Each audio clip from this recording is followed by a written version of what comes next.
Chapter 3 of the Adventures of Ferdinand Count Fathom by Tobias Smollett. This recording is in the public domain. While she wearied heaven with these petitions, the flame of war broke out betwixt the houses of Ottoman and Austria, and the Emperor sent forth an army into Hungary under the auspices of the renowned Prince Eugene. On account of this expedition, the mother of our hero gave up housekeeping, and cheerfully followed her customers and husband into the field, having first provided herself with store of those commodities in which she had formerly merchandised. Although the hope of profit might in some measure affect her determination, one of the chief motives for her visiting the frontiers of Turkey was the desire of initiating her son in the rudiments of his education, which she now thought high time to inculcate, he being at this period in the 6th year of his age. He was accordingly conducted to the camp, which she considered as the most consummate school of life, and proposed for the scene of his instruction. And in this academy he had not continued many weeks, when he was an eye-witness of that famous victory which, with 60,000 men, the imperial general obtained over an army of 150,000 Turks. His father-in-law was engaged, and his mother would not be idle on this occasion. She was a perfect mistress of all the camp qualifications, and thought it a duty incumbent on her to contribute all that lay in her power towards distressing the enemy. With these sentiments, she hovered about the skirts of the army, and the troops were no sooner employed in the pursuit, than she began to traverse the field of battle with a poniard and a bag, in order to consult her own interest, annoy the foe, and exercise her humanity at the same time. In short, she had with amazing prowess delivered some 50 or 60 disabled Mussulmen of the pain under which they groaned, and made a comfortable booty of the spoils of the slain, when her eyes were attracted by the rich attire of an imperial officer, who lay bleeding on the plain, to all appearance in the agonies of death. She could not in her heart refuse that favour to a friend and Christian she had so compassionately bestowed upon so many enemies and infidels, and therefore drew near with the sovereign remedy which she had already administered with such success. As she approached this deplorable object of pity, her ears were surprised with an ejaculation in the English tongue, which he fervently pronounced, though with a weak and languid voice, recommending his soul to God and his family to the protection of Heaven.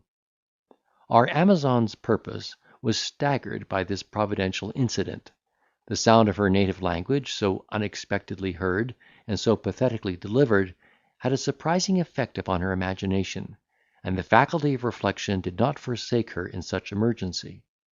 Though she could not recollect the features of this unhappy officer, she concluded, from his appearance, that he was some person of distinction in the service, and foresaw greater advantage to herself in attempting to preserve his life than she could possibly reap from the execution of her first resolve. "If," said she to herself, "I can find means of conveying him to his tent alive, he cannot but in conscience acknowledge my humanity with some considerable recompense; and should he chance to survive his wounds, I have everything to expect from his gratitude and power." Fraught with these prudential suggestions, she drew near the unfortunate stranger, and in a softened accent of pity and condolence, questioned him concerning his name, condition, and the nature of his mischance, at the same time making a gentle tender of her service. Agreeably surprised to hear himself accosted in such a manner by a person whose equipage seemed to promise far other designs, he thanked her in the most grateful terms for her humanity, with the appellation of kind countrywoman; gave her to understand that he was colonel of a regiment of horse, that he had fallen in consequence of a shot he received in his breast at the beginning of the action; and finally entreated her to procure some carriage on which he might be removed to his tent. Perceiving him faint and exhausted with loss of blood, she raised up his head, and treated him with that cordial which was her constant companion. At that instant, espying a small body of hussars returning to the camp with the plunder they had taken, she invoked their assistance, and they forthwith carried the officer to his own quarters, where his wound was dressed, and his preserver carefully tended him until his recovery was completed. In return for these good offices, this gentleman, who was originally of Scotland, rewarded her for the present with great liberality, assuring her of his influence in promoting her husband, and took upon himself the charge of young Ferdinand's education. The boy was immediately taken into his protection, and entered as a trooper in his own regiment; but his good intentions towards his father-in-law were frustrated by the death of the German, who, in a few days after this disposition, was shot in the trenches before Temeswar. This event, over and above the conjugal affliction with which it invaded the lady's quiet, would have involved her in infinite difficulty and distress, with regard to her temporal concerns, by leaving her unprotected in the midst of strangers, had not she been thus providentially supplied with an effectual patron in the Colonel, who was well known by the appellation of Count Melvil. He no sooner saw her, by the death of her husband, detached from all personal connections with a military life, than he proposed that she should quit her occupation in the camp, and retire to his habitation in the city of Presburg, where she would be entertained in ease and plenty during the remaining part of her natural life.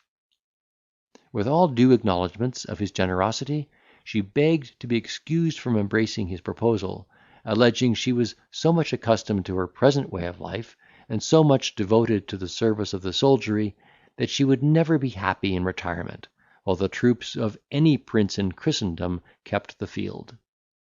The Count, finding her determined to prosecute her scheme, repeated his promise of befriending her upon all occasions, and in the meantime admitted Ferdinand into the number of his domestics, resolving that he should be brought up in attendance upon his own son, who was a boy of the same age. He kept him, however, in his tent, until he should have an opportunity of revisiting his family in person; and, before that occasion offered, 2 whole years elapsed, during which the illustrious Prince Eugene gained the celebrated battle of Belgrade, and afterwards made himself master of that important frontier. Chapter 3